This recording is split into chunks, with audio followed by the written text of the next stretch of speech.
que está tendo alguma coisa errada nessa organização do trabalho, conforme foi falado aqui na mesa, autoritária, vertical, e que gera o adoecimento, o sofrimento, que vocês se lembrem que aqui temos o Departamento de Saúde, vocês podem ligar para mim, mandar o e-mail, para que eu possa dar uma orientação.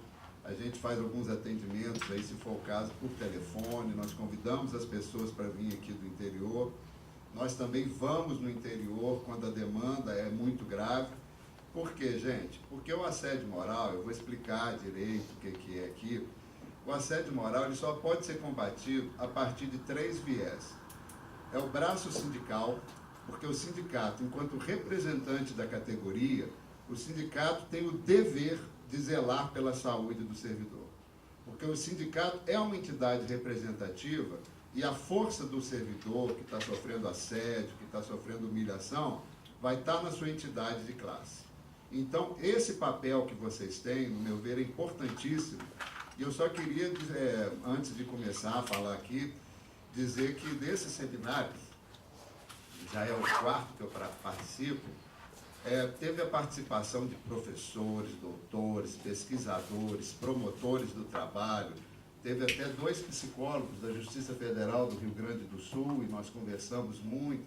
Nós fizemos uma dinâmica lá muito interessante com o professor Roberto Eluani, que é um dos maiores especialistas, que é uma roda de conversa, sabe, quando nós, há 2 anos atrás, né, no final do projeto Pé da Estrada, nós fazíamos encontros regionais, e alguns encontros a gente fazia essa roda, porque a roda tem uma função terapêutica, que a pessoa, ao contar o seu problema, ela vê que o problema dela está acontecendo no outro, que o sofrimento não é culpa dela. Aquele sofrimento foi causado por uma organização do trabalho perversa, onde impera o autoritarismo, onde impera o desrespeito ao servidor. E esse resgate da dignidade do servidor, que nós procuramos aqui com esse projeto do Departamento de Saúde do Trabalhador e Combate ao Assédio Moral. E o nosso foco principal, gente, é a prevenção. Porque quando nós falamos de assédio moral, quando nós produzimos cartilhas, quando nós, por exemplo, do dia 2 de maio, né, que é o Dia Nacional de Assédio Moral, da outra vez, no ano passado, nós fizemos faixas com o nome do Citraeng, combatendo o assédio moral, contra o assédio moral, distribuímos jornais. Por quê?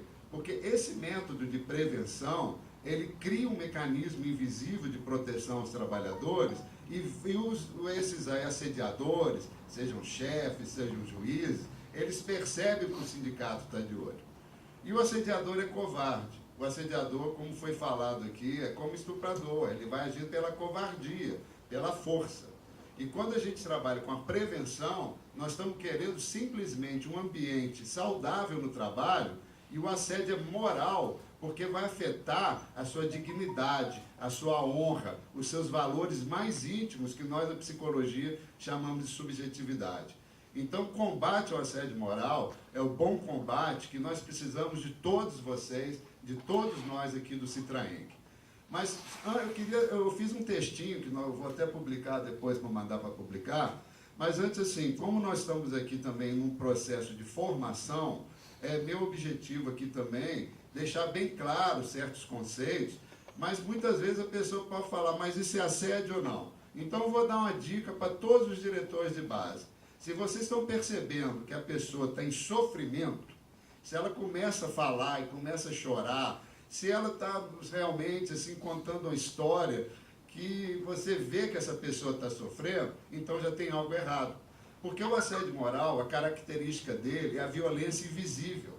O que é a violência invisível? É aquela violência que não deixa marcas visíveis, mas é uma violência que vai entrando na mente, que vai entrando na emoção, isso que gera o sofrimento e, posteriormente, o adoecimento. É só para vocês saberem, eu estou aqui com alguns dados do índice de absenteísmo dos 3 tribunais federais aqui de Minas, e esse absenteísmo é marcado a partir do momento que a pessoa dá um atestado com mais de 3 dias. Então, nós temos o adoecimento. O absenteísmo, ele vai medir simplesmente o adoecimento. O que é isso? É quando o cara não aguenta mais. Aí ele vai no médico, vai no psiquiatra e pega uma licença. Mas muitas vezes as pessoas estão trabalhando num processo que a gente chama de sofrimento. E o sofrimento, ele não tem como medir a partir de dados estatísticos, né? Porque sofrimento é uma coisa muito subjetiva. Então, a luta contra o assédio moral é realmente assim, não é que é difícil, mas nós temos que entender que se tem sofrimento, está tendo algum problema na organização do trabalho. Por quê? Nós temos sempre que entender que o assédio moral é muito mais do que um conflito interpessoal. Eu vou dar um exemplo. Nós, seres humanos, nós somos seres do conflito. Nós estamos sempre brigando com a gente mesmo. Eu vou dar um exemplo. Você sai de casa, você fala, vou pôr essa camisa, vou pôr essa outra, coisa simples. Na hora do almoço, você vai lá, eu vou almoçar aqui, eu vou almoçar ali. Então, nós já temos esse mini conflito entre a gente. Por exemplo, hoje, né, de manhã, quando está aqueles dias chovendo, 6 horas da manhã, você fica assim, acho que eu vou ficar mais um pouquinho na cama, né? Mas aí tem uma vozinha desse, não, você tem que levantar, você tem que trabalhar, você tem que bater ponto. E nós temos, então, esse conflito, que é o que a gente chama de conflito intrapsíquico, que está dentro da mente da gente. Por outro lado, nós temos o conflito interpessoal. O conflito interpessoal é um conflito entre duas pessoas. E eles querem, muitas vezes, reduzir o assédio moral a um conflito interpessoal. Mas o assédio moral é diferente do conflito interpessoal, porque o assédio moral tem um componente que é a organização de trabalho. É o exercício da pessoa que tem poder que faz com que esse conflito se exacerbe. E nós temos agora, infelizmente, nós estamos recebendo aí algumas denúncias tratando de um novo tipo de assédio que até então não estava nas estatísticas, que é o assédio horizontal, é o assédio entre colegas. É o que o Nestor falou aqui. Muitas vezes para disputar uma função comissionada, muitas vezes para pegar um posto de teletrabalho, muitas vezes para ser facilitado. Então nós temos que realmente combater o assédio moral e estar de olho nesses colegas da gente que estão virando verdadeiros assediadores, né? Eu queria antes assim também tentar fazer uma pequena contextualização para que fique mais claro por que o assédio moral, além de estar ligado à organização do trabalho, ele vai aumentar muito mais com esse modelo político neoliberal, onde a perda dos direitos dos servidores, a desmoralização, a desvalorização do servidor é a pauta do dia. Seja na mídia, seja na rua, seja no rádio, é o Eduardo Costa, é o Bonner, o que é aquilo? O servidor ganha muito. Não, o servidor não ganha muito, não. Nós, trabalhadores da iniciativa privada, que ganhamos pouco por causa do achatamento da URV. E vocês estão ganhando pouco porque vocês ficaram anos sem reajuste, que foi o motivo da greve histórica, né, que o Citraeng fez aqui. Então nós temos que estar muito atentos que o assédio moral ele perpassa essas relações. Ele afeta o indivíduo psiquicamente, ele afeta o colega que está ali ou assediando ou se omitindo, né, de perceber aquela violência lá com o colega e não fazer nada, e também ele perpassa a nossa sociedade. Então, para eu falar de assédio moral, eu entendo o que eu vou falar aqui um pouquinho do texto que eu escrevi. Olha, na realidade, nós estamos vivendo uma revolução neoliberal. O capital financeiro se organiza enquanto classe dominante, a mídia vira partido político, influenciando decisões do legislativo, do executivo e do judiciário. E se antes Marx dizia que a burguesia era o comitê gestor do capitalismo, hoje a mídia é o comitê gestor da política e da economia do Brasil, com suas meias-verdades que, repetidas 1000 vezes, viram verdades absolutas, dominando a mente da população. O capital financeiro se organiza enquanto classe dominante através de seus prepostos, banqueiros, políticos, empresários e juízes. E se, por exemplo, se não fizer a reforma da Previdência, o Brasil não vai poder pagar os aposentados. Cria um conflito em quem já está aposentado e quem ainda não está aposentado, e quem quer se aposentar. A reforma prioritária do Congresso, isso eu alertei várias vezes, foi a reforma trabalhista. Olha a tática que eles fizeram. Eles estão, desde que o Temer assumiu, falando de reforma da Previdência, todo mundo pensando na reforma da Previdência, na hora que viu a reforma trabalhista foi aprovada, e aqueles sindicatos que achavam que não iam ser afetados pela reforma trabalhista, O fim do imposto sindical vai representar a falência de dezenas de sindicatos, talvez centenas, que não se estruturaram, porque existem sindicatos que o imposto sindical entrava como um plus, como um adicional. E sindicato igual o Citraeng, que devolve imposto sindical para quem é sindicalizado, né? Nós temos bons exemplos. E então o que nós temos que entender? O serviço público, o sindicato do serviço público, o Citraeng, do qual vocês são membros, o Citraeng vai ser o grande bunker de defesa dos direitos do trabalhador. Porque agora não tem mais jeito não, gente. É lutar ou lutar. Até quem é alienado agora vai ter que entrar na luta, vai ter que engrossar as fileiras, ir para a rua, ir para as redes sociais para defender os direitos. E vocês têm que aproveitar uma coisa que é a mais importante, que as pessoas dos outros da iniciativa privada não têm, que é justamente a estabilidade. E vocês já sabem que já está sendo aprovado um projeto em que a estabilidade vai depender da produtividade. E é justamente essa política de metas e produtividade, que eu vou passar aqui daqui a pouco para vocês, que eu apresentei esse trabalho lá em Santa Catarina, é justamente a partir dessa política de metas e produtividade que nós vamos ver o assédio moral aumentar. Eu posso afirmar isso com certeza, porque na Justiça Federal foi implementado o selo de qualidade. Então, o juiz do interior está doido para fazer o bronze, depois o prata e depois o ouro. Para quê? Para vir para Belo Horizonte, quem está em Belo Horizonte virar desembargador. Mas veja bem, se a equipe conseguiu o bronze, ela já deu o máximo de si. A gente pega as Olimpíadas, é raríssimo alguém bater o próprio recorde, porque os recordes são batidos por outros. E essa obsessão, né, por metas e produtividade, a Fernanda, que está aqui presente, escreveu um artigo excelente num jornal do Citraeng, que eu levei lá alguns volumes, lá o pessoal gostou muito, viu, Fernanda? Então, nós temos que entender esse mundo do trabalho que nós estamos vivendo, de perda de direito, de desconstrução do sindicato, e nós aqui do sindicato, nós temos que estar atentos, porque a saúde vai ser a grande luta política do século XXI. Por incrível que pareça, o sindicato vai ter que lutar para que a gente trabalhe sem adoecer. E a gente está vendo que o adoecimento no serviço público, ele é silencioso, porque na iniciativa privada, o assédio moral, que é uma série de humilhações, de perseguições, de injustiça, ele é feito de forma a que a pessoa peça demissão. E no serviço público, como a pessoa tem estabilidade, ela vai adoecendo, adoecendo, e acontece aquilo. A pessoa que é vítima de assédio, às vezes tem que sair do setor, porque é a única forma que a instituição arruma. Ou seja, é como se o estuprado, né, pegando esse exemplo, fosse culpado, né, de ter sido estuprado, né? E eu quero deixar bem claro aqui para vocês também, que o alvo agora no serviço público, eu tenho feito um trabalho aí com essa questão da política de metas e produtividades. Os bancários, eles têm trabalhos científicos publicados, por isso que o nosso trabalho tem um referencial científico. Todo congresso que eu levo, eu não estou levando o Arthur, eu estou levando o trabalho do Citraeng, que é o Citraeng que me possibilita fazer esse trabalho. E quando o trabalho do Citraeng é aceito num congresso científico, nós estamos dando legitimidade e nós estamos dando cientificidade ao nosso trabalho.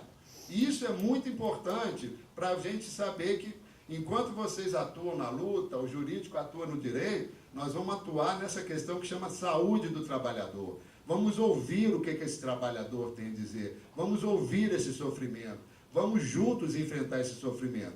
Porque outra questão do serviço público, nessa disputa, esse individualismo exagerado que acontece, nós perdemos os laços de solidariedade. E somente com solidariedade, com união, com prevenção, com discussão, com conhecimento, que nós vamos poder enfrentar o assédio moral.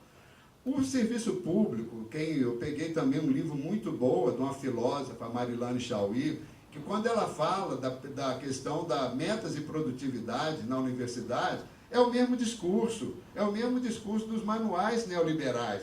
Tem que ser, a universidade tem que modernizar, produzir, agilizar. Ué, não é isso que é o judiciário? O judiciário ele tem que ser modernizado, o judiciário tem que ser produtivo, o judiciário tem que ter celeridade, nós precisamos agilizar o processo. E como é que eles fazem? Eles estipulam, porque veja bem, gente, a grande transformação do mundo do trabalho no judiciário, que eu estou dando aqui os campos onde vão acontecer, já estão acontecendo o assédio moral, A grande questão do assédio moral no judiciário é porque o sistema de metas vai pôr colega contra colega, vara contra vara, secretaria contra secretaria, comarca como comarca. E eu vou dar um exemplo para vocês. Vamos pegar aí um aluno de mestrado, 5 alunos de mestrado. Um na nota final tirou 10, outro 9,9, o último tirou 9,8 em 10. 9,8 é ruim? Não, né? Mas ele é o último, né?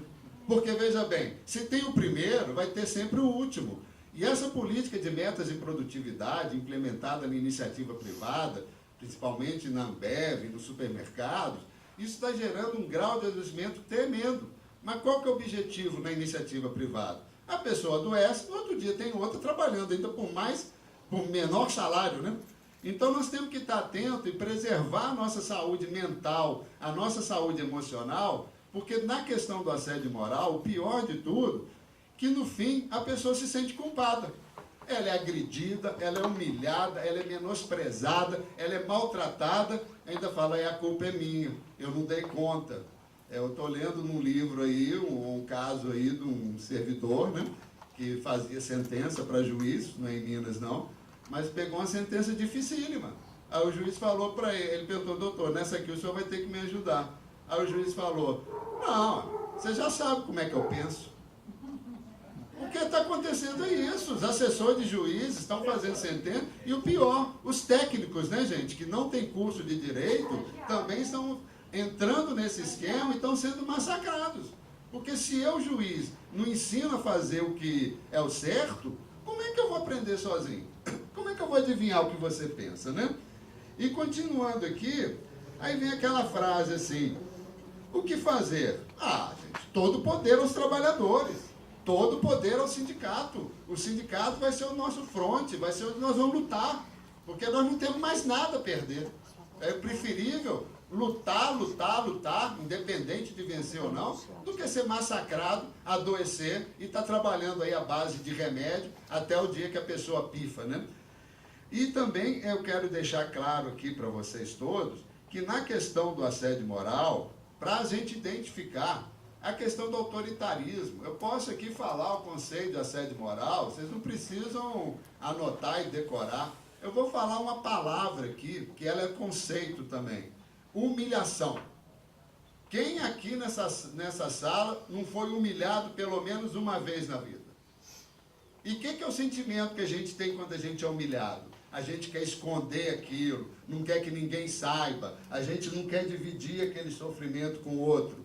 Então, se a gente pensar no assédio moral como uma série de atos humilhantes realizados no ambiente de trabalho, mas essa humilhação não termina ali no trabalho. Você vai com ela para casa, fica no seu pensamento, você vai deitar, não consegue dormir, você dorme, sonha com aquela cena de gritos, de ser chamado de burro, de incompetente, como se o servidor não fosse um ser humano.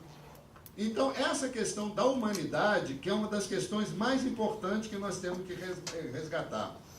E quando a gente fala em prevenção, a gente vai falar um outro tópico aqui também, que é o transtorno mental.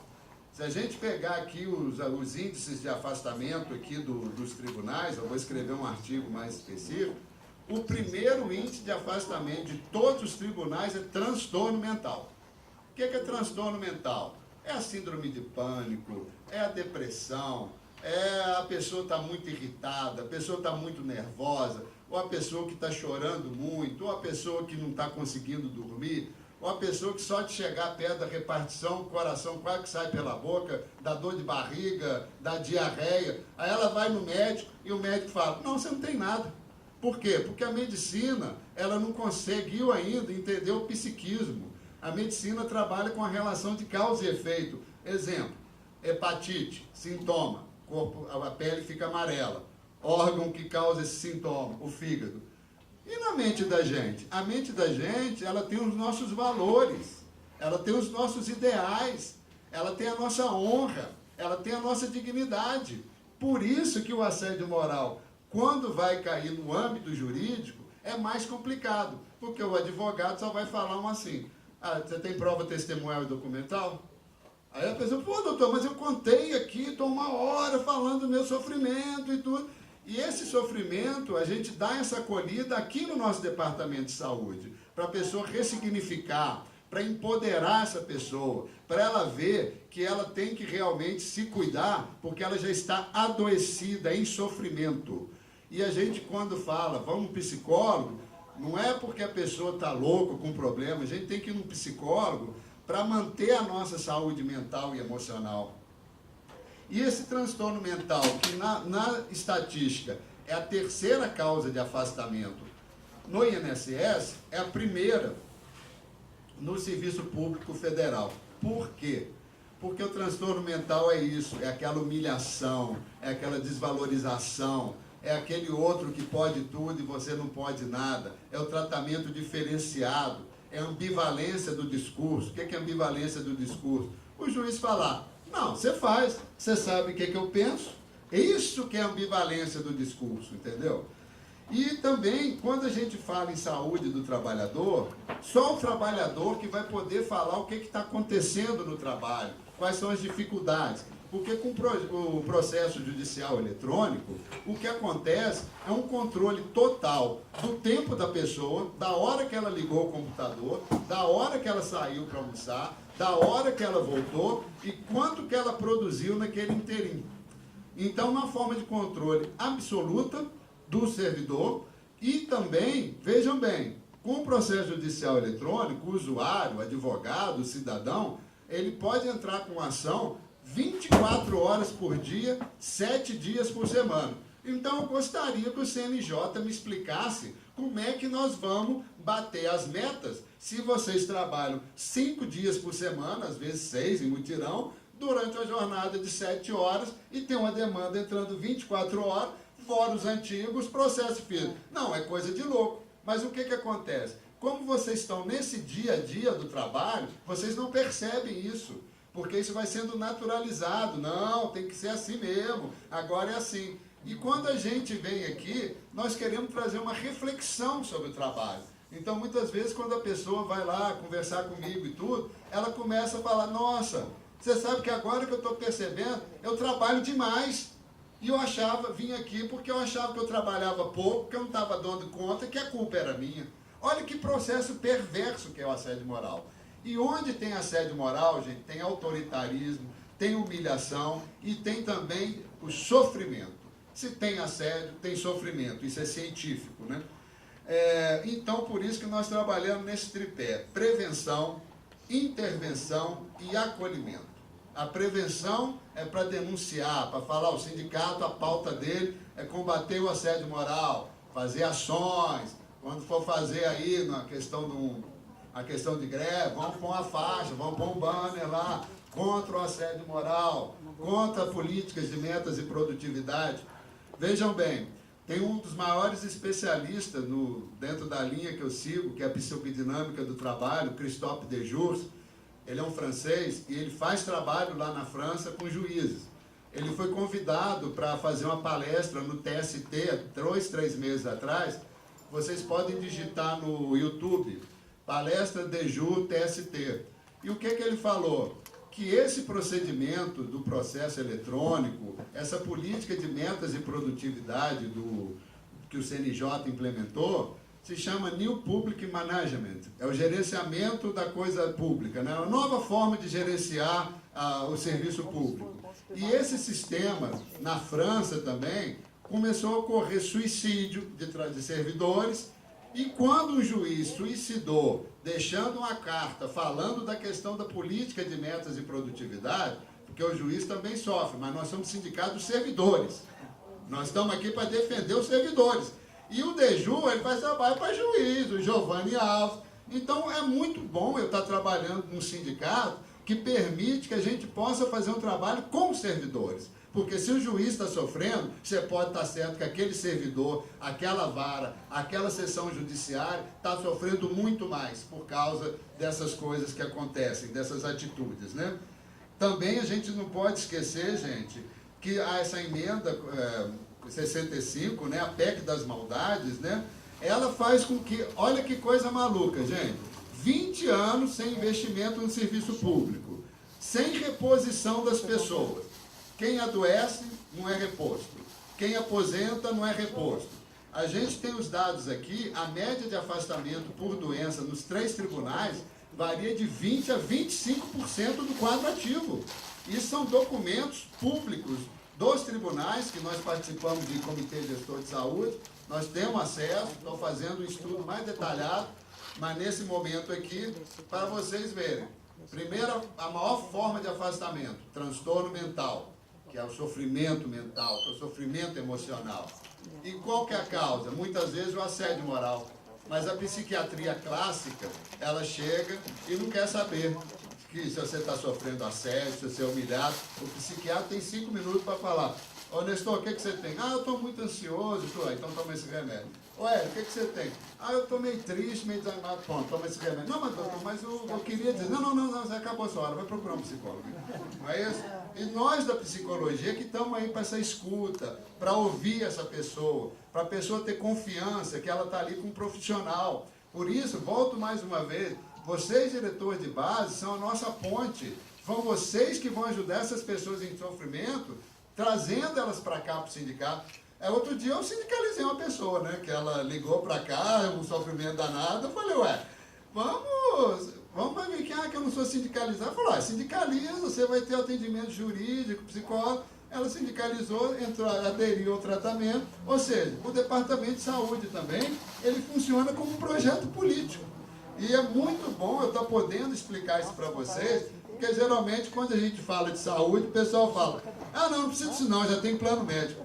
Mas plano médico é para pegar o final da coisa, né? A pessoa que já está adoecida e tudo. E nós queremos evitar que essas pessoas adoeçam, ou enquanto elas estão em sofrimento, que elas recuperem um pouco da dignidade, da honra delas, para que esse sofrimento não vire adoecimento, né? E o Nestor falou já aqui, está até escrito aqui, afinal, gente, o que adianta trabalhar sob pressão, com medo, vivendo à base de ansiolítico, antidepressivo, álcool, outras drogas, né? Lícitas ou ilícitas, para enfrentar o tranco, né? Que esquecendo que, enquanto você está produtivo, está tudo bem. Mas quando o assédio destrói, quando o assédio incapacita, não tem ninguém ali do seu lado para te apoiar. Azar, problema do Nestor. Mas aí o problema depois vai vir para o Hélio, vai vir para Paulo, porque o assédio vai ali. Ele vai minando, vai destruindo. Então, veja bem, não é uma política perversa, não pode ter contratação, não pode ter investimento. Um sistema que adoece, um sistema que faz com que as pessoas não saibam o que fazer. Nossa, agora aposentou 2 na minha vaga, eu vou ter que fazer o trabalho dos 2.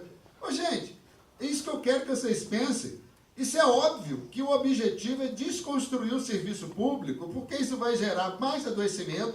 Eu aposto que daqui a uns 2, 3 anos, se continuar desse jeito, nós vamos pegar os dados de absenteísmo do tribunal, em vez de ser 25%, vai estar 40% do quadro adoecido. Aí qual que vai ser o argumento? Esse servidor público preguiçoso fica aí arrumando licença falsa, porque depressão é frescura. Um desembargador do TJ falou que que cura depressão é trabalho. Bom, se eu fosse desembargador, deve ser gostoso mesmo, né? É doutor para lá, para cá, deixa eu limpar seu terno, deixa eu limpar seu sapato. E nós, que trabalhamos às 7 horas, e muitas vezes as pessoas altamente comprometidas, igual são os servidores públicos federais, que passam do horário, que muitas vezes até bate o ponto e continua, que levam o trabalho para casa. Essa pessoa é preguiçosa? E essa pessoa que faz isso tudo, o que vai acontecer? Ela vai cair num processo de esgotamento. Outro canto da sereia, o teletrabalho. Não, o teletrabalho está sendo usado assim, você é meu peixe, né? Então, vou te dar um teletrabalho. O Nestor fala, beleza, não vou pegar, não estou no carro nunca mais na vida. Mas aí ele vai ter que comprar mesa, vai ter que comprar cadeira, vai ter que comprar computador. O Hélio, até naquela reunião do teletrabalho, ele colocou, mas peraí, e como é que fica o acidente do trabalho? Como é que fica a questão do nexo causal entre uma lerdort com... Não! Quer dizer, até isso, porque se você trabalha sem condições ergonômicas, a lerdort, né, a lesão por esforço repetitivo, e as doenças osteomuscular são a segunda causa de afastamento. Mas atualmente, pelo menos aqui em Belo Horizonte, eu vejo os lugares um pouquinho mais adaptados, Mas aí quando a mesa ficar boa, eles põem 2 telas lá. E tem que pôr o processo físico aqui. Então, gente, nós temos sim que transformar esse mundo. Eu acredito no sindicato. Eu só desenvolvo trabalho para sindicato. A gente tenta entrar na instituição em tudo que é permitido, num comitê gestor, num comitê paritário, porque a gente já sabe, isso não vai render nada. Mas a gente vai lá e senta o bambu, igual viu o Hélio fazer, igual viu o Nestor fazer, igual já viu o Célio fazer, né? E são pessoas que eu vi. E é isso, sabe? A gente tem que aproveitar esse espaço para falar, olha, a coisa não é bem assim não. Porque qual que são os projetos, os programas de saúde mental que a gente vê nos tribunais? Não beba, não fuma, cuide da sua saúde, faça caminhada. E o juiz tudo obeso, né? Eles mesmo não fazem o exame periódico que vocês são obrigados a fazer, né? E o que é o exame periódico? Uma forma de controlar. Opa, esse aí, ó, já está com problema aí, daqui a pouco não vai servir. Então, vocês vejam quantas contradições eu estou trazendo para vocês entenderem que o assédio moral é muito mais do que um conflito interpessoal. E eu acredito sim, que agora tem que ser todos por um por todos, e temos sim que transformar esse mundo através de um processo histórico, materialista, em que viver na sociedade neoliberal significa lutar contra essa sociedade. Afinal, que mundo que nós vamos querer para os filhos da gente? Qual que vai ser o nosso papel quando você olhar seu filho? Ô pai, o que você fez para mudar essa coisa? Eu não pude fazer nada, né? Porque o sistema é mais forte. E outra questão, nós só vamos vencer o assédio moral com informação, com solidariedade. Tem um negócio na rádio que eu odeio, ema, cada um com seu problema. Nada disso. O problema do colega tem que ser o meu problema. O problema do coletivo tem que ser um problema enfrentado pelo sindicato.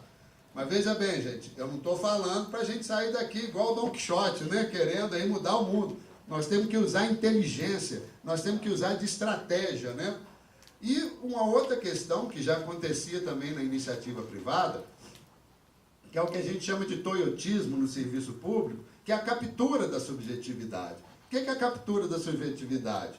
Olha, Hélio, se você não der conta aí de fazer esses 30 mandados hoje, vai dar problema para você. Nós temos a nossa colega aqui, que não pôde vir, que ela está com fratura na coluna. Eu e Nestor visitamos ela, gostaríamos de fazer o convite para ela, porque ela sofreu um acidente de trabalho, usando o próprio carro. Quer uma parte? Não. Só para você falar assim, desculpa, gente, é porque essa mesa está faltando ela, né? Essa mesa está faltando ela. Elimara sofreu um acidente e não pôde vir, ela faz parte desse grupo que trabalha com prevenção, né, ao assédio moral, a pasta de saúde, e ela sofreu um acidente exatamente no trabalho, como oficial de justiça, o carro capotou, etc., e ela tem uma lesão na coluna e não pôde vir, mas ela estaria aqui hoje sentada, né? Nós não podemos deixar de lembrar disso. Tá bem, tá ótimo. Fratura na coluna, usando colete, mas o que nós estamos falando? Nós estamos falando, não foi ótimo, nós estamos falando de saúde e segurança no trabalho, foi o que o Hélio colocou aí. Como é que vai ficar o deslocamento ao trabalho? Vamos pôr no teletrabalho. Se eu sair do banheiro e escorregar indo para o escritório, não é um acidente de trabalho? Eles nunca vão aceitar isso. A Elimara, a companheira Elimara, uma guerreira, já tinha sofrido um assalto à mão armada na execução de seu serviço, está sofrendo perseguição, porque o oficial de justiça federal, às vezes, tem que ir em cada cantão, né? Às vezes, e aí você pede polícia, a polícia não pode ir, o chefe fala lá, o juiz, você não vai porque você é mulher, né, Paulo? Você tem medo, né? Porque como se todo mundo fosse respeitar. E a gente está vendo que não estão respeitando ninguém mais não, né? Então, gente, eu queria passar uns slides aqui, porque me deram um tempo até mais ou menos 3h30. Eu queria fazer só essa introdução aqui. Mas veja bem, nós temos que entender que o problema do tribunal é nosso problema, mas é o problema da administração também, ué. É muito cômodo, agora vocês têm que fazer isso. Ô, Nestor, você é selo prata? Se vira, meu camarada. Ano que vem, mês que vem, eu quero você com selo ouro, com selo diamante, ué. Que competitividade é essa? E o pior, na Justiça Federal, nós estamos aqui com os dados também, mostra quem são as piores varas, mas elas são piores por quê? Será que tem pessoas em número suficiente? Quer ver outro tipo de assédio moral que está acontecendo com essa política de meta e produtividade? tem sempre o puxa-saco, né? Que é o peixe do chefe ou da chefe, né? É incompetente, né? Exatamente. E tem sempre aquele outro que rala e nunca tá bom. Aí o que acontece? Já está acontecendo isso, viu, gente? Não é só aqui em Minas, não. Eu tenho lido aí muito trabalho aí, que eu leio muito, né? Eu pesquiso muito. O que está acontecendo? Eu viro assim, o Hélio é meu peixe, eu sou o juiz. Ou eu sou o chefe lá. O Hélio é meu peixe, eu não gosto do Nestor. Aí eu dou para o Nestor, todo dia, um processo que tem 35, 40 volumes. Aí o Nestor vai demorar 4 dias por cada processo. Já o Hélio, eu só dou aquelas coisinhas que ele faz 10 por dia. No fim do mês, eu chego lá para a doutora Paula, a juíza, e falo, doutora, olha aqui, o Hélio tem, o Nestor tem função, mas a produtividade dele é baixíssima. Em compensação, olha o Hélio, olha a produtividade. Gente, isso é um assédio moral, gente. É tudo ali, ele está perpassando ali. O assédio moral não é só um conceito, são essas atitudes, né? Que vão pegando a gente e a gente fala, nossa, eu não dei conta, eu tenho que produzir mais. Mas olha a maldade da coisa. Porque você vê só o ranking, né? Os números. Por exemplo, uma secretaria que é menos produtiva. Com que secretaria que será essa? Será uma criminal, uma de tóxico, que não para de entrar processo lá? E vai ter um número suficiente de trabalhadores para executar aquele material? Computador no interior, internet. Todo mundo que já comprou passagem de avião em promoção sabe como é que é, né? Você fica 2 horas procurando. Na hora que você acha, preenche tudo, dá um enter, o sistema cai. É a mesma coisa no processo eletrônico. Aí o Nestor, o Hélio, a Paula ficaram lá a tarde inteira fazendo um negócio dificílimo. Dá enter, o negócio sobe todo da tela. Aí chega o chefe, pô, mas você é preguiçoso, hein, cara? Não fez nada ainda. Entendeu, gente? Essa humilhação. Eu falei, não, mas peraí, eu fiz aquilo. Pô, não vai falar que é o problema do computador de novo. Vocês estão entendendo? Isso que nós temos que combater, isso que nós temos que denunciar. E para começar rapidamente aqui uma apresentação, que eu acho que quando a gente faz um PowerPoint, né, a gente explica mais algumas coisas, nós queremos dizer não ao autoritarismo, não a cobranças abusivas e doentias por mais produtividade, como a Fernanda diz, né, essa obsessão por metas de produtividade, né? Nós temos que ser contra a injustiça que acontece e perpassa a organização do trabalho. Não esquecer que o problema do colega é meu problema também. Mais uma vez, daí a importância dos diretores de base, que são vocês que estão nas comarcas, são vocês que estão ali no Concapô, são vocês que vão poder dar esse primeiro suporte, de falar, olha, o sindicato está preocupado com sua saúde também. Então, para a gente passar para os slides ali, nós não podemos esquecer o seguinte, o alvo é o serviço público, o sindicato tem que ser o nosso último bunker contra essa investida do capital financeiro, porque eles querem transformar o serviço público em coisa privada. Que aí eu contrato um advogado que é amigo meu, as empresas só vão se dar bem, né? Igual, por exemplo, pessoas aí que ganham, né, uma ação, ó, você faz essa ação aí que vai ter uma coisinha aí para você aí. É isso aí, a corrupção. Né? É a mentira, tudo. Então nós temos, assim, eu vou terminar para começar a apresentação, nós temos sim que fortalecer o sindicato, falar das pessoas, da importância dessa entidade, que o valor que elas pagam é um valor simbólico, é muito mais para que os tribunais percebam, aqui a sindicalização está enorme, porque aquelas pessoas que se sindicalizam como um movimento de protesto, elas não estão desconstruindo o sindicato, elas estão desconstruindo a si próprias. Elas estão dando tiro no pé. Se você não concorda com a atitude do sindicato, vem aqui, vem parte para o debate, E se perdeu, respeita quem ganhou, né, Nestor? Porque senão é a síndrome do Aécio Neves, né?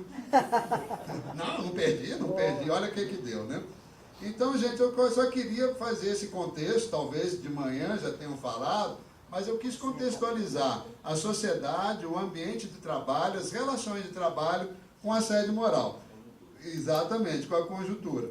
E o projeto Saúde do Trabalhador, ele propõe isso, ouvir o trabalhador. A partir daí, a gente propõe intervenções para esse trabalhador uma intervenção que ele queira. Não é o sindicato pegar, você está com problema, pode deixar que eu vou. Não, calma, calma. Vamos ver como é que essa pessoa vai reagir, como é que está o sofrimento dela, se ela vai ter condições emocionais, psicológicas, de enfrentar essa questão. Então ele precisa de quê? De se empoderar, de fortalecer e saber que na diretoria desse sindicato tem pessoas dignas, pessoas honradas. E é por isso que eu acredito no Citraeng. E é por isso que eu estou aqui junto com você. Não me nego a nada dentro desse projeto. Mas nós, diretores, vocês, diretores, tem que ser um exemplo, sabe? E a gente tem que perceber muitas vezes também, opa, será que às vezes eu também não estou querendo tomar? Não, pode deixar que eu vou resolver seu problema. Não, gente, nós vamos tentar juntos resolver o problema. Porque se você fala, nós vamos resolver seu problema, você cria uma expectativa na pessoa que você às vezes não pode cumprir.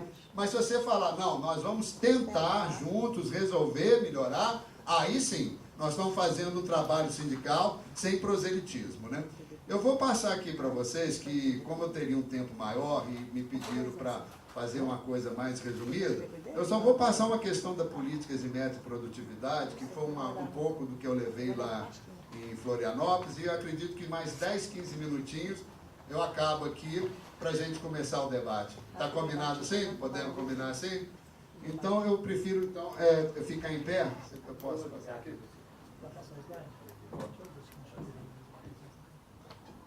Pessoal, então assim, nós vamos desconstituir a mesa, para o doutor Lobato ficar mais à vontade, e depois a gente passa para a segunda fase, que é a apresentação dos questionamentos, 1 minuto para cada um, para poder fazer as perguntas para ele.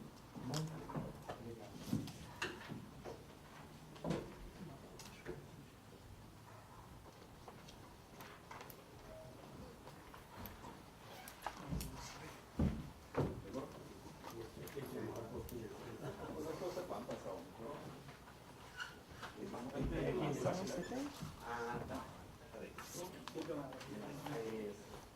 Sempre que eu vou num outro ambiente, né, num ambiente acadêmico, num ambiente científico, eu sempre gosto de começar a minha apresentação para explicar o que é o Poder Judiciário, gente. Olha que coisa monstra que é o Poder Judiciário, STF, CNJ, STJ, TSE, TST, Justiça Militar, 27 tribunais de justiça estaduais, né, que são os TJs, né, 5 tribunais regionais federais, 24 tribunais regionais do trabalho, 27 tribunais regionais eleitorais e 3 tribunais de justiça.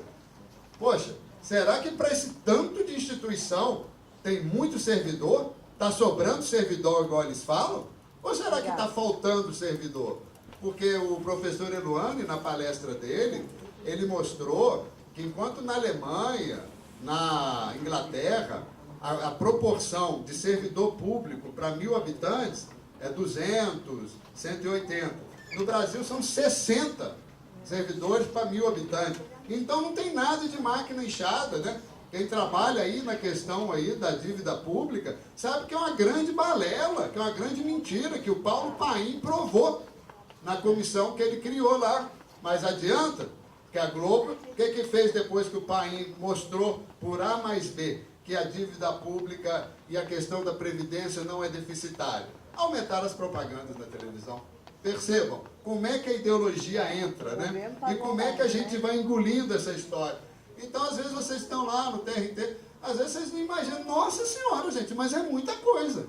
E se a gente pensar que esses tribunais federais e estaduais, eles têm as suas comarcas, os seus fóruns, olha o número de instituição, e vai falar que a máquina pública está inchada, com 25% do quadro adoecido, sem reposição. É isso que nós temos que analisar. Porque como vocês trabalham no dia a dia, muitas vezes vocês não têm uma reflexão.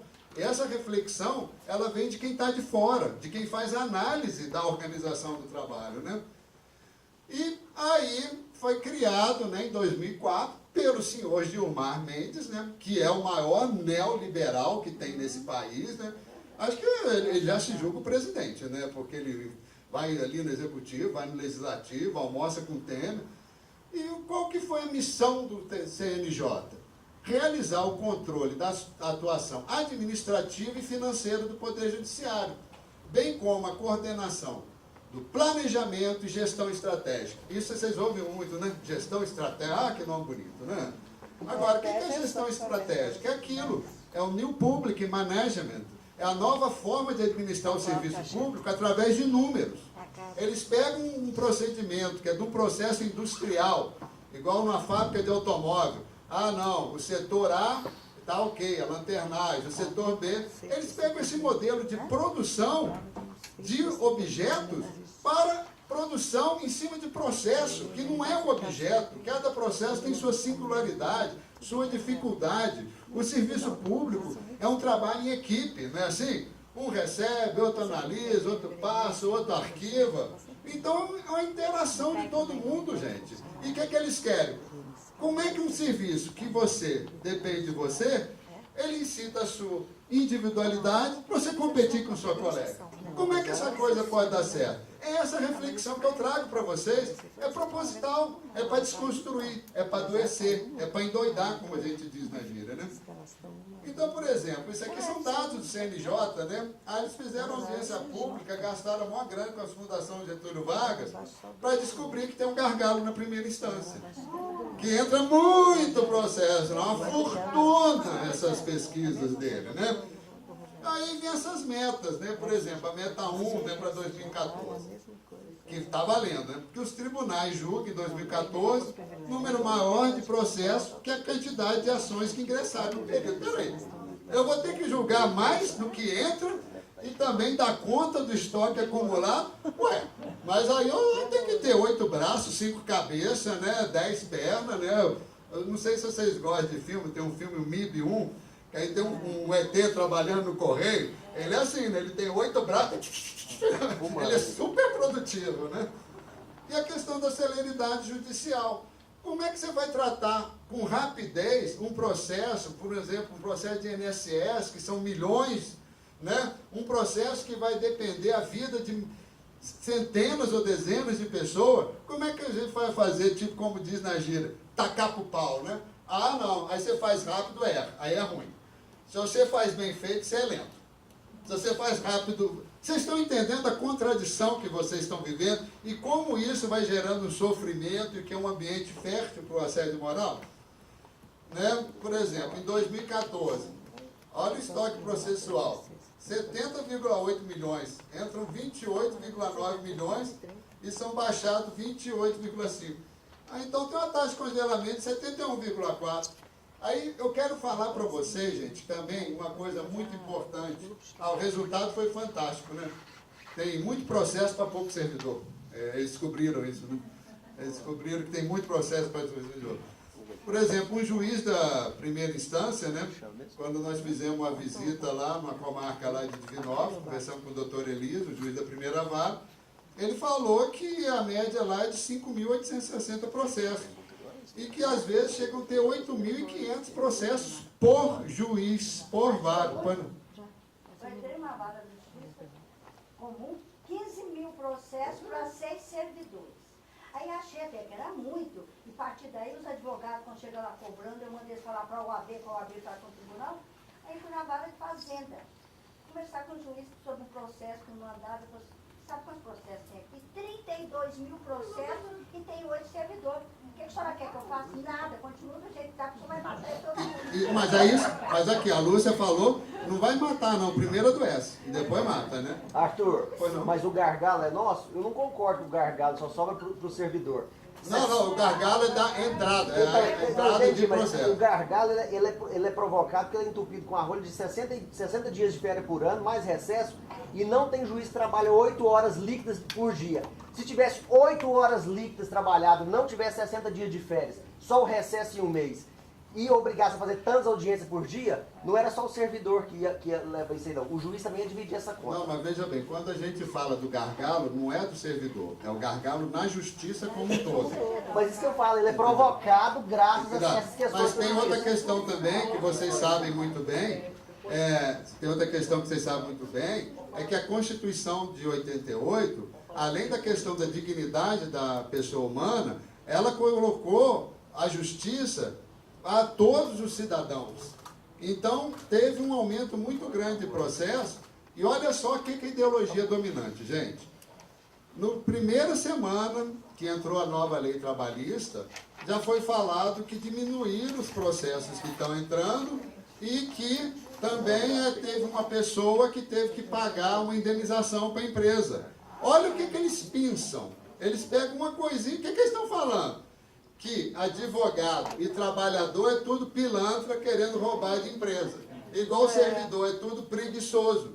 Isso é ideologia dominante que a gente vai incorporando, que a gente vai engolindo. Por isso que é importante aqui esse espaço de reflexão. Vejam bem, gente, como é que você pode falar de democratização do judiciário se a gente tem uma verticalidade da gestão que o CNJ entra com cumpra-se?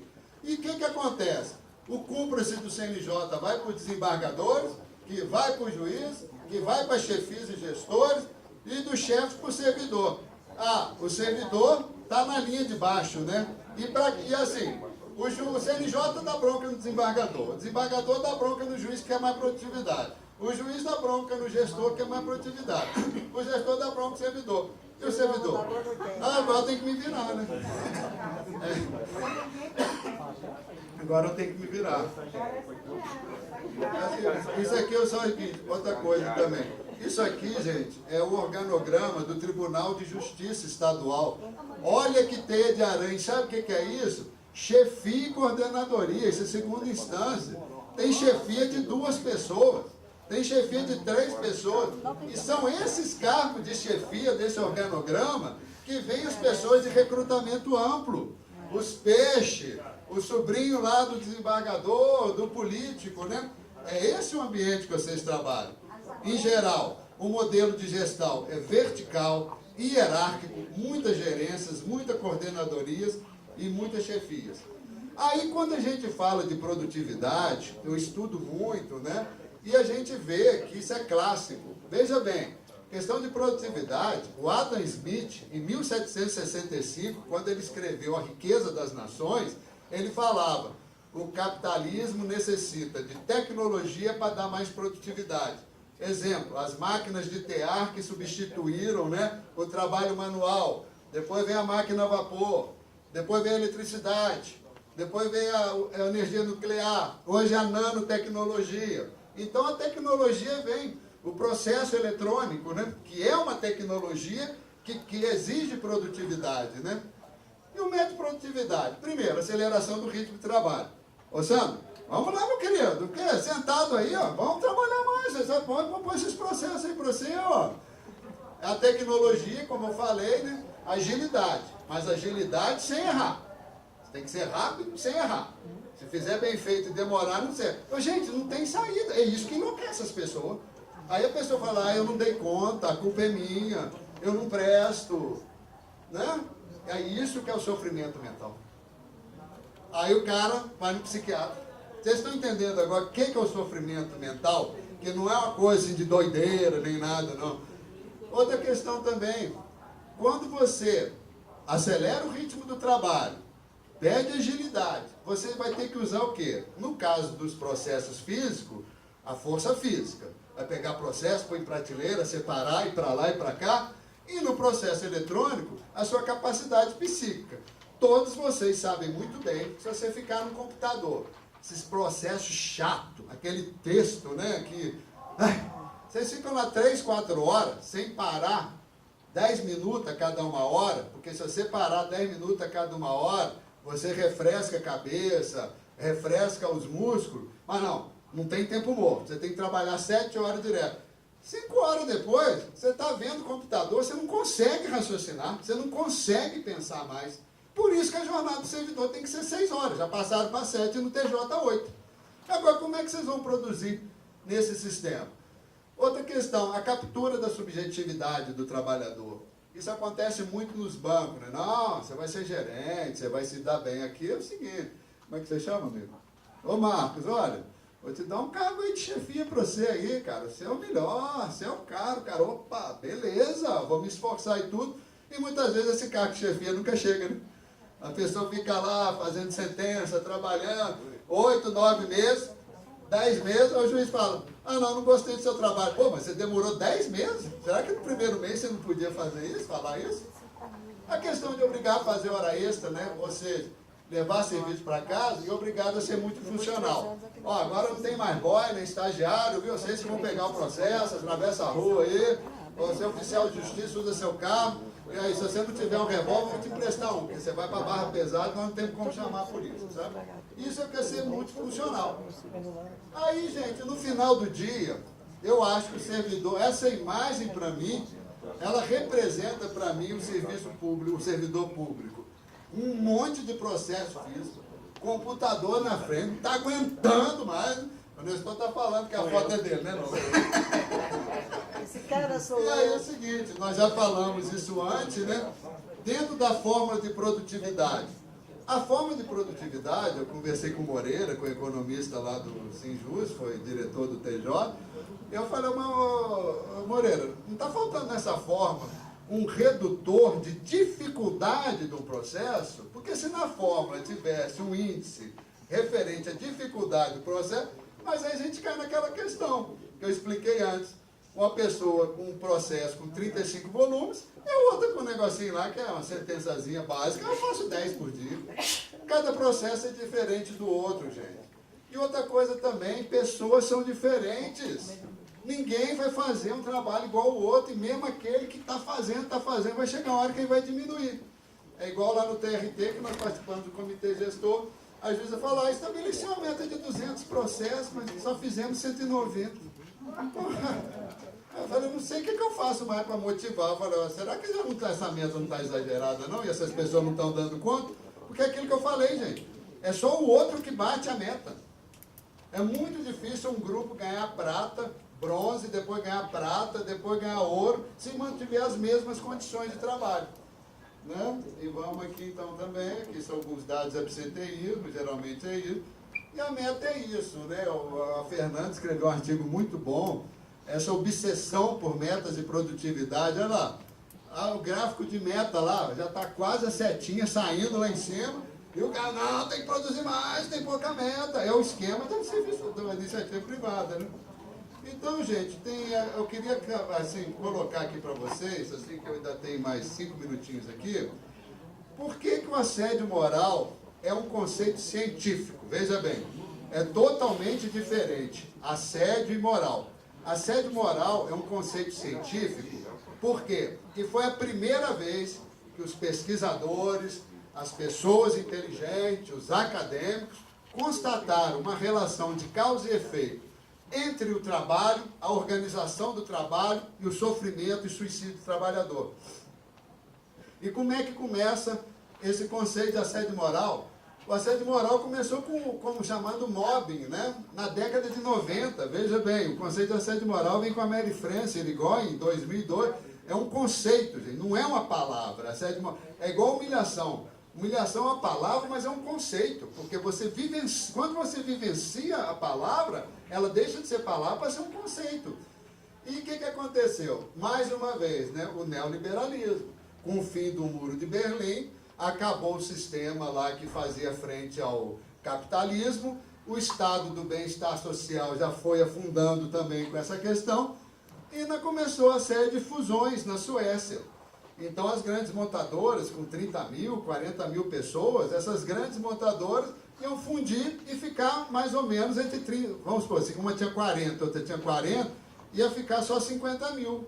Então, 30 mil pessoas iam ser mandadas embora. E começou a acontecer um monte de brigas, agressões físicas e suicídios no ambiente de trabalho com bilhetes suicidas. E o Lehmann, né, ele constatou o seguinte, que ele chamou isso de mobbing, porque mob é turba, mob com letra maiúscula é máfia, e mobbing, né, que é a ação, seria as formas severas de assédio nas organizações. E o to mob, né, que é o assédio, afinal, o que é assédio? É atacar, sitiar. O assédio, ele vem de uma técnica de guerra do mundo antigo, tem na Bíblia, na história de Grécia e de Roma, que quando as pessoas assediavam uma cidade, cortava a comunicação, cortava a água, cortava a comida, até essa cidade capitular. E o assediador não faz isso? Vai te minando, vai te cercando, até a hora que você capitula. Então o assédio é muito interessante esse conceito. E ele é moral. Por quê? Porque moral tem a ver com nossos valores, com o que a gente pensa. com a nossa subjetividade. Por isso que é difícil de provar. Que eu falo, eu estou sofrendo. Ué, mas está sofrendo como? Se na perícia o cara quebra o braço, o perito pede a radiografia, o cara leva a radiografia, o perito duvida se é a radiografia do cara, né? Que tem um objetivo, uma questão objetiva, imagina lá. Então, só para a gente terminar aqui, que né, falta 5 minutinhos, então quando o Lehmann ele fala mobbing, é um conceito, consiste em manobras hostis, frequentes e repetidas no local de trabalho, visando sistematicamente a mesma pessoa, provendo o conflito que degenera, é uma forma particularmente grave de estresse psicossocial. Você vê que no mobbing são várias pessoas atacando uma, né? Pode ser colega. E a violência nesses casos, gente, é a violência invisível, né? A violência verbal, é a violência da humilhação, essa violência de não cumprimentar, de te esnobar, de fingir que você não existe. Isso machuca mais do que um soco, porque o soco você ainda mostra para os outros. E essa humilhação que você leva para casa, fala com a sua mulher, com o seu marido, e eles não entendem e tudo, e acaba você ficando o quê? O chato, né? E para a gente ter uma definição, veja bem, acho que essa definição, com essa definição de assédio moral, acho que depois de tudo que eu falei, acho que nós já julgamos uma luz bem interessante para a gente abrir para a segunda parte, que é o debate, né? Veja bem, o assédio moral no trabalho é definido como qualquer conduta abusiva, gesto, palavra, comportamento, atitude, que atente por sua repetição ou sistematização contra a dignidade ou integridade psicofísica de uma pessoa, ameaçando seu emprego e degradando o clima do trabalho. Então é assédio moral no trabalho, mas esse assédio você leva ele para sua casa, para sua vida pessoal. E a Mary Frances Irigoyen, que é uma psicanalista, psiquiatra francesa, ela começou a perceber que na clínica o sofrimento agora não era mais em cima dos valores da pessoa, o sofrimento não era mais questões familiares ou genéricas, o sofrimento estava vindo desse local que se chama trabalho. E a pesquisa dela, que ela fez uma pesquisa com mais de 40 mil trabalhadores na França, fundamentou a primeira lei mundial, a segunda, né, que a primeira foi na Suécia, de combater e coibir o assédio moral, que é outra proposta aqui também, que eu lanço para a diretoria aqui do sindicato, e tem vários projetos de lei de assédio moral. E assédio moral é muito mais que improbidade administrativa, viu, gente? E gente que acha bonito falar que está inovando, que agora tem assédio de baixo para cima, isso aí nós temos que tomar muito cuidado, porque eu estou falando o tempo todo, assédio é uma relação de poder, é de autoritarismo. Vocês já viram algum cara baixinho encarar um cara do triplo do tamanho dele? Não, é o mais forte que agride o mais fraco, porque ele é covarde, não é assim? Isso que é o assédio moral. E é contra esse assédio moral, contra esse adoecimento, que nós temos que lutar. Eu estou junto com vocês, diretoria, diretores de base, e vocês podem contar comigo, porque nós vamos lutar contra o assédio moral, pela dignidade da pessoa humana, sempre. É a contribuição que eu queria trazer para vocês.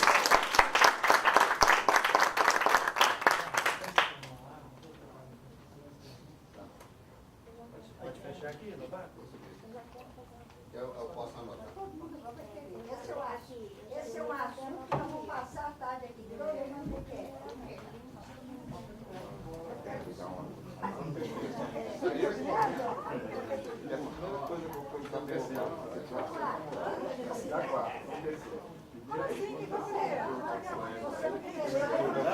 Pessoal,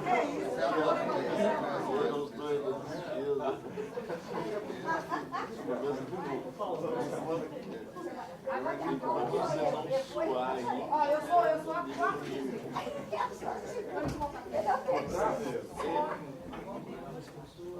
Meu é rápido, eu saio da hora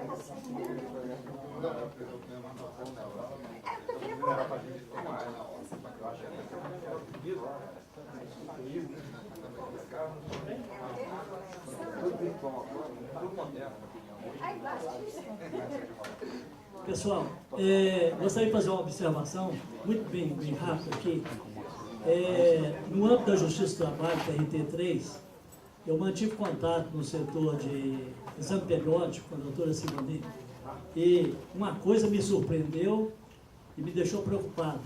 É que ela falou assim: ô Hélio, você conhece bem o campo aí dos oficiais de justiça, do trabalho, o que existe na prática, que a minha estatística para o CNJ, para o tribunal, é de 0 incidente com o oficial.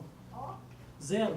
Eu não recebo nenhum comunicado de ninguém. Ora, grande parte dos oficiais tem problemas dioturnos com o executado na rua, seja de assédio, seja de xingatório, de palavrão, de ameaça, etc.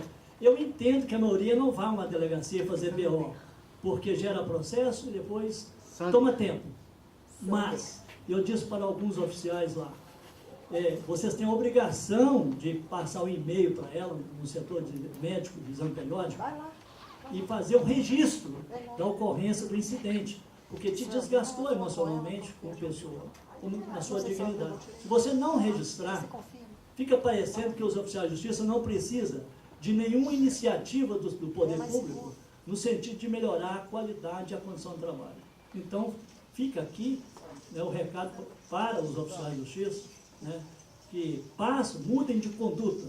A cultura agora é outra. Se nós não apontarmos para o tribunal os problemas que temos, eles não têm bola de cristal para adivinhar. E a estatística lá é 0. Agora eu passo aqui, é o seguinte, cada pessoa que tiver pergunta, pode vir aqui à frente, dar o nome, ou faz a pergunta daí, como queira. É 1 minuto para cada um, pode ser direto o microfone aqui. Melhor aí que é o microfone. Doutor Lobato, parabéns pela palestra, é um assunto interessantíssimo, um assunto fascinante e importantíssimo. E eu tenho uma pergunta. Nós, mulheres, nós convivemos desde que nascemos com o assédio. Eu estou mentindo? Não. Desde que nascemos. Então, o assédio é uma palavra para nós cotidiana. Nós não temos dificuldade de falar sobre isso. E uma coisa que nós aprendemos. Se somos assediadas, a culpa é nossa. Nós não estamos vestidas adequadamente. Nós não nos comportamos adequadamente. Nós somos num bar, sozinhas, e pedimos um uísque. Nós saímos com amigas, estamos na rua até 4 horas da manhã. Afinal, com um comportamento desse, o que é que nós queremos se não sermos assediadas? E aí, eu vou fazer um link com esse assédio moral, porque na verdade assédio é assédio, ele dói de qualquer maneira. Eu acredito o seguinte, que o nosso sindicato, ele terá que buscar um caminho para que aquele que é vítima do assédio entenda que ele é vítima de assédio, ele está sofrendo um assédio. Então, o que eu percebo? Eu estou impressionada porque como eu já vi assédio à minha volta e não havia percebido. Então, primeiro, identificar o assédio, não só a vítima, mas também aquele que presencia, que assiste, identificar quando se trata de assédio. E segundo, como desconstruir essa culpa da qual o senhor falou. Eu estou sendo assim, mas tá vendo, eu sou incompetente, eu não estou dando conta do meu serviço, eu não tenho capacidade. Olha, tem que haver uma reforma da Previdência, porque afinal de contas, eu ganho muito mais do que a maioria, eu tenho culpa sobre isso também. Né? Então, como é que nós podemos trabalhar para desconstruir a ideia de que aquele que é vítima de assédio não está provocando o assédio, não é o comportamento dele que está provocando, porque enquanto a gente não fizer essa desconstrução, o assédio ele não vai ser revelado, vai haver uma subnotificação. Né? Então, eu acho que nós temos que partir para um trabalho desse de conscientizar, olha, você não é culpado do assédio. Lúcia. Vamos fazer um bloco de 3, né? Bloco de 3. Eu proponho, que não seja nem bloco de 3, porque eu acho que as ideias gerais vão todas no mesmo sentido. Eu acho que você vai acabar fechando... Eu acho que podia responder, perguntar e responder, que são pede. Porque vai ter mais prática, porque na verdade a base é a mesma. Tá claro. Igual foi hoje de manhã, né? Gente, não, o meu negócio não é tanto pergunta, mas assim, porque nossa função como diretor de base é ir nos locais, e mesmo no seu local, e perceber. E em qualquer lugar, gente. Tá certo, nós estamos aqui falando do sindicato, nossa função é diretor de base, é dentro do sindicato. Mas eu acho que como pessoa humana, nós temos que ver em tudo. A gente, eu advogo na Justiça Estadual, e sinceramente, um dia eu cheguei lá, a menina chorava, ainda veio atender o balcão, não devia nem ter deixado a pobre coitada. E tá, a doutora, só desculpa, mas não, desculpa não, minha filha, o que aconteceu? Não é pode crer que eu tento. Não pode nada. Não, você vai falar, começou agora, fala. Aí ela pegou e falou assim, eu estou tentando entrar no PJE e toda hora cai. E minha chefe falou, eu lembrei do seu caso, e minha chefe falou que é para eu tentar. Eu falei, isso, minha filha, não tem tentado da meia-noite às 4, às vezes já atende lá, e não cai, né? Você não vai chorar mais não, você não tem culpa. A culpa é o tribunal. Deixa ele arrumar isso lá, depois você vai. Mas você não dá mais nem um choro. Quando eu estiver aqui, você vai me prometer. Quando eu voltei lá depois, só sabe o que é dia de força? A gente precisa de alguém que fala pra gente as coisas. Agora, você anda assim nas varas, eu vi aqui e vejo lá também. Aquela vara onde os funcionários estão indo, conversando, mas estão trabalhando, eu fico feliz.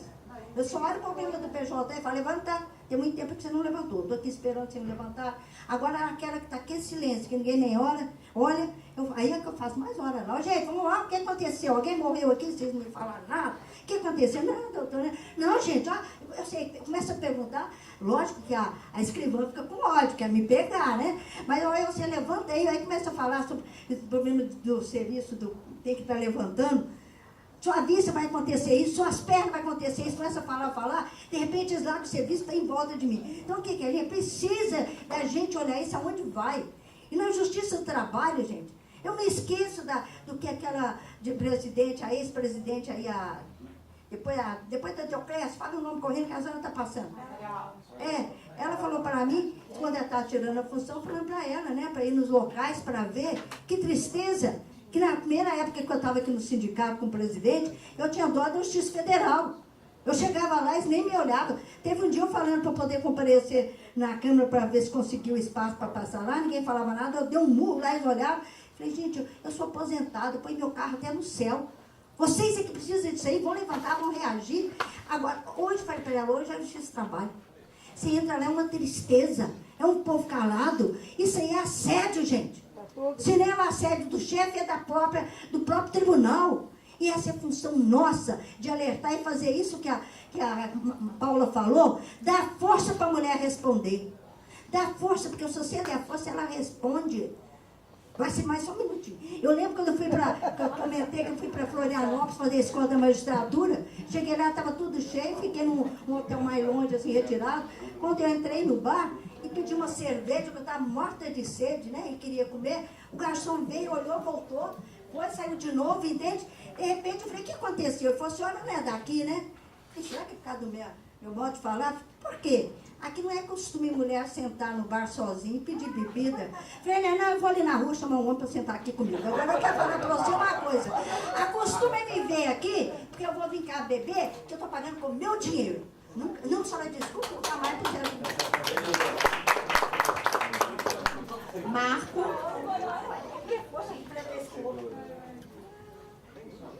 Em cima dessa discussão, uma proposta, mas é o seguinte, é para narrar um fato.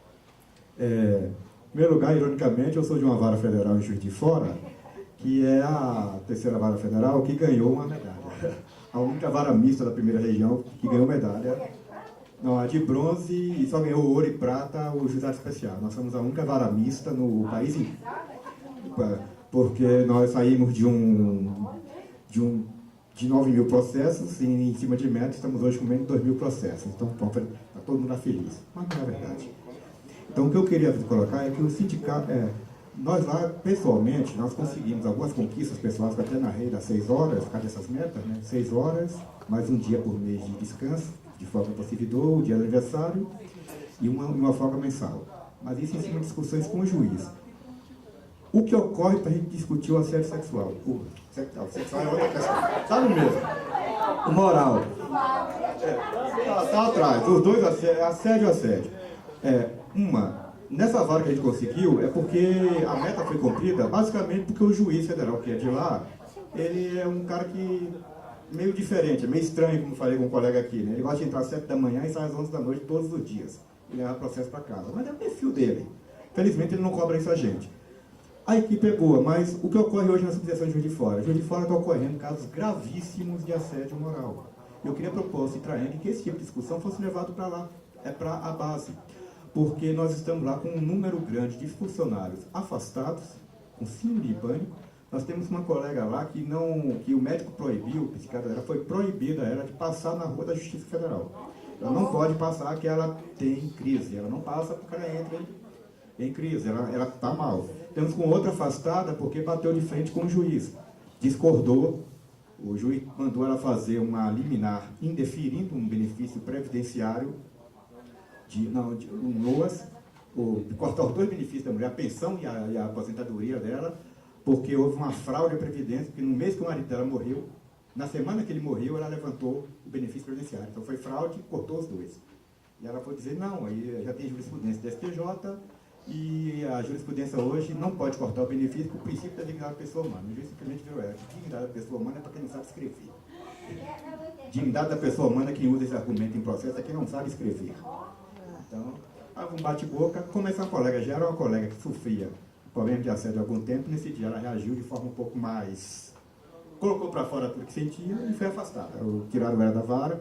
E em cima disso, o Sandro é testemunha, porque o irmão dele acabou sendo um pouco vítima disso. Foi premiado. Foi premiado. Para tirar essa colega da vara onde ela estava, porque o juiz não quer mais trabalhar com ela está de licença, e para tirar ela da vara, tiveram que fazer uma modificação em vários outros setores para tirar um colega aqui e outro colega. Que é uma outra questão que está ocorrendo no Judiciário, não sei se na Justiça trabalha no Judiciário Federal, mas de forma geral, o funcionário virou um número de matrícula. Vocês não imaginam como na subseção hoje de fora é modificado, é removido o funcionário de uma vara para outra, sai no diário oficial e a pessoa nem sabe. Esse caso do irmão do Sandro, por exemplo, ele estava de férias. Ele foi mudado de local de trabalho de férias. A outra colega estava de licença médica e só foi avisado, porque eu liguei para ela. Eu disse, não vou ligar, isso é um absurdo. Tem que ligar para mim para avisar que quando acabar a licença médica ela não está mais aqui. E ocorreu o caso de juiz entrar em gabinete lá e dizer para olhar para a colega, ué, o que você está fazendo aqui? Eu estou lotado aqui. Não, você não está mais lotado aqui, não. Você não leu o diário oficial, não? Então, são casos que eu estou trazendo porque... Hein? Normalmente quem reage... judicialmente não. Quem reage é uma forma folclórica. Eu desenvolvi um método próprio de reação, que é o da ironia. Eu sofri várias peças de assédio moral. O que eu mais uso é a ironia. Eu utilizo muito de um processo de ironia e de humor para trabalhar com o assédio para um pouco desconstituir a questão. É uma coisa pessoal minha. Eu, inclusive, exerço até cargo de chefia no setor que eu sou chefe. Agora até foi retirado, porque eu era considerado um chefinho muito bom, já que todo mundo queria trabalhar comigo e estava enchendo a sessão, então resolvi me tirar da sessão e colocar em outra. É a equipe que agora vai acompanhar, mas não tem problema. E é isso que ensinar os colegas. Na estrutura judiciária, o Lobato lembrou bem, os diretores hoje viraram capitão de mato. Capitão de mato. Eu já existia alguns casos e falo isso abertamente, que eu discuto isso com os colegas hoje que são diretores, que são supervisores e tudo. Eu tenho um supervisor que diz, gente, a gente não entra aqui para ser capitão do mato. Se forma de gestão e modernizar a gestão, a questão de modernização de uma gestão passa por humanização. Humanização. Então, é tratar o servidor e as diferenças como algo positivo. Eu, quando eu exercia a minha chefia, eu sempre coloquei isso para as pessoas, olha, aqui a gente vai trabalhar as diferenças como questões positivas. Ninguém produz igual ao outro. E é isso que a gente tem que deixar claro para as pessoas. Então, eu quero propor ao trem que Juiz de Fora está precisando urgente de um debate amplo, levar o Lobato lá e organizar, chamar os funcionários todos e colocar, porque nós estamos com vários colegas afastados. E eu vim mais aqui para isso, tem que dizer, a subseção de Juiz de Fora da Justiça Federal precisa urgente, porque lá os juízes falam, quando a gente reclama, o juiz virou para mim e disse, não, Marcos, você está com uma ideia, aqui é Juiz de Fora, aqui a gente faz o que quer. Aqui não tem esse negócio de administração moderna, aqui a gente faz o que quer, que aqui é Juiz de Fora, aqui eu mando. Aí eu tive que dizer, pô, tá com uma ideia antiga, né? Estava no século XIX, doutor. Hein? E concluindo, mas eu vim propor isso, que pelo menos lá para a minha subseção, é necessário, urgente, levar esse debate, porque o número de colegas doentes está muito grande. Aí eu, pessoalmente, estou muito preocupado. Eu mesmo, e o número de colegas, só para concluir, utilizando remédios, é enorme. Cada vez mais. Nós estamos com um grupo enorme de colegas, só todo mundo na bula, na tarja preta. Isso é... Você não sabe o que é preocupante? Não. Depois você... Deixa eu só falar uma coisa rápida. Gente, e doutor Lobato, nós estamos percebendo que esse assunto mobiliza muito, nós temos muita necessidade de falar sobre ele, e nós realmente temos que conversar sobre o assédio. Só que vamos tentar ser... eu não queria, em princípio, delimitar um tempo para pergunta, por perceber que as pessoas precisam falar muito sobre isso. Mas vamos tentar abreviar um pouquinho, sem prejuízo do conteúdo, mas tentar abreviar um pouco, porque nós temos ainda toda uma pauta para cumprir. Não vou nada. Olha, gente, primeiro assim, essa questão que o Marcos colocou, eu já vou então fazer uma sugestão. Por que o Citraeng não bola um questionário ali, né, feito pelo Dr. Lobato e enviado individualmente para cada servidor, para que ele possa preencher esse formulário com perguntas, para que ele se perceba assediado, ou até assediador, porque existe servidor assediador também. Então, que ele se perceba nessa situação e se ele toma remédio. Então, assim, para enviar para o sindicato, o sindicato fazer um diagnóstico, né?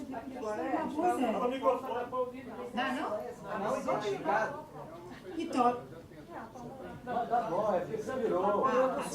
então, essa sugestão, não sei se vocês ouviram, de que se Citraeng bolasse um questionário, né, pelo Dr. Lobato, ou quando as pessoas enviassem para cada servidor, para que cada um respondendo aquilo ali anonimamente, enviasse, não sabe nem ter um nome, né, anônimo para o sindicato, e isso, para o Citraeng fazer um diagnóstico do local de trabalho, que eu acho que já está passando da hora disso. Agora, entrando na minha fala, que isso não é meu tempo, não.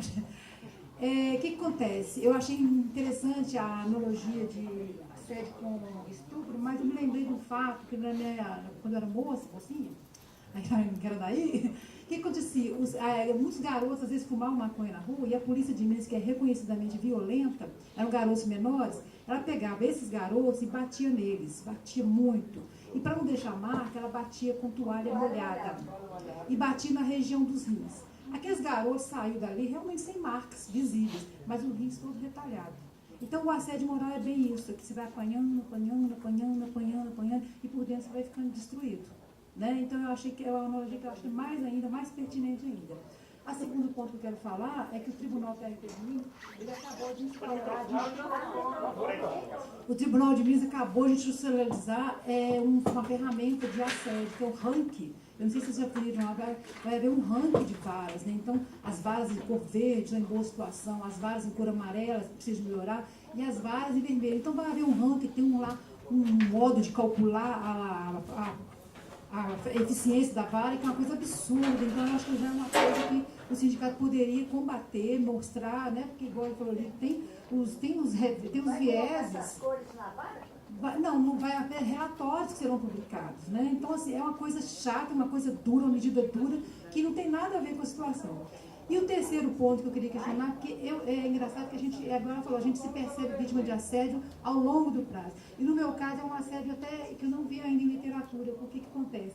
Sabe aquela pessoa que é comprometida e que trabalha demais e que faz tudo, mas faz de boa vontade? Aí o chefe começa a tomar ela como parâmetro para a equipe. E começa a usar ela como nome, porque fulano trabalha tantas horas, fulano faz essa produtividade, e o que acontece? Ele atinge os dois pontos, ele atinge o assediado, que fica se compelido a trabalhar mais, a render mais até a exaustão, e o outro pobre coitado aqui, porque não tem, não é obrigado a produzir igual. O outro lá que não produz igual, porque não é ninguém obrigado a produzir igual, nós somos diferentes, ele também se sente mal. Então, quer dizer, o chefe atinge os dois lados do mesmo jeito. E eu fui vítima disso, porque eu sempre, por ser muito comprometida, o que aconteceu? Eu me acabei, tanto que depois me afastei 1 ano e meio com tratamento de câncer, e quando eu voltei, eu me prometi a mim mesma não deixar renovar esse tipo de assédio, né? Porque eu estava atingindo a mim e estava atingindo o outro. Então eu tinha que fazer mudanças na minha vida, mudanças principalmente de comportamento, de enfrentamento com a minha chefia. Então eu acho que só esse recadinho que dá. Sander. Não? Não serve não. Boa tarde a todos. Eu sou da Justiça Federal. Quem é de lá já percebeu, né, que quase todos os dias a gente está recebendo um e-mail falando sobre uma pesquisa que está em aberto, né, para verificar o clima organizacional. E também existe essa pesquisa, ela tem alguns tópicos lá para a gente falar sobre relacionamento, né, entre chefia e servidores, para você marcar algumas opções. E tem depois, no final, uma opção, um quadro para a gente escrever alguma coisa, um quadro muito pequeno para dar sugestões. E além disso, também a gente está recebendo muito sobre o código de ética que foi implantado. Esse código de ética, interessante, um dos tópicos que fala nesse código de ética é sobre que o tribunal ele não vai tolerar atos de humilhação, atos de assédio, não sei se vocês leram isso. E eu achei isso interessante, e eu gostaria, esses dois exemplos, queria perguntar a vocês, o Lobato, ou até mesmo o Nestor, que está mais ligado na Justiça Federal, se sabem dizer se isso, a gente pode já começar a fazer um trabalho diretamente, se isso é um sinal de que o tribunal está atentando para essas questões de assédio, né? E se a gente pode aproveitar, eu acho que seria uma ótima oportunidade, já que eles estão abrindo esse espaço, para que esse diálogo seja mais produtivo. Entendeu? Daniel? Só completando, o negócio da vara, vermelho, sei lá o quê, vai ser colocado na vara. Além de assédio, é humilhante. É como sempre de qualidade. Isso já tem na